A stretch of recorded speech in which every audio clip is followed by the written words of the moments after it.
I think that puts him as one of the guys here that's probably going to be towards the top of this lineup.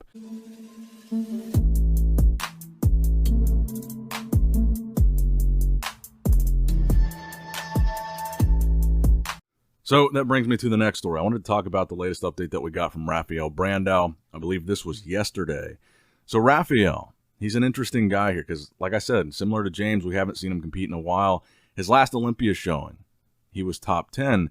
And I think a lot of the updates that we've seen recently of Rafael, he looks significantly bigger. He looks significantly improved. He took some time off, similar to James, to kind of accomplish the same thing.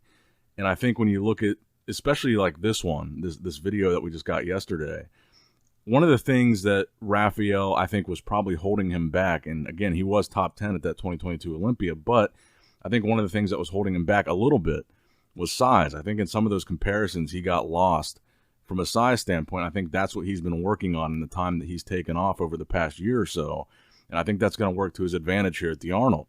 And again, with that top 10 placing, I think that puts him as one of the guys here that's probably going to be towards the top of this lineup, a potential first call-out guy. And I think another thing to consider is the impact that Brazil seems to be having on bodybuilding over the last year or 2 years. You've got Ramon Dino in Classic Physique, and here you've got Brazil's arguably two best bodybuilders, with Rafael Brandao and Horse MD Marcelo De Angelis both being in this lineup.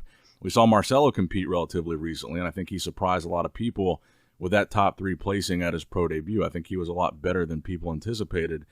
But him and Rafael being in this lineup are really making an effort to represent Brazil well. And I think people are starting to realize that there's some serious talent coming out of Brazil.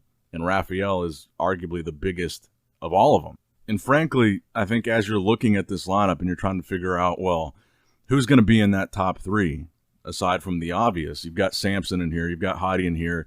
Andrew Jacked is probably another favorite for a top 3 spot. But as you're looking at this lineup, I feel like Rafael is kind of the next in line that stands out to me as being a first call-out guy and potentially top 3. I mean, he has really high Olympia placing, but I would say third in line is probably Andrew Jacked if you're basing it off of recent Olympia placings. But Rafael Brandao, I really think, has a strong shot at fighting for one of those top spots. I don't think he's going to be a guy that gets lost in this mix here.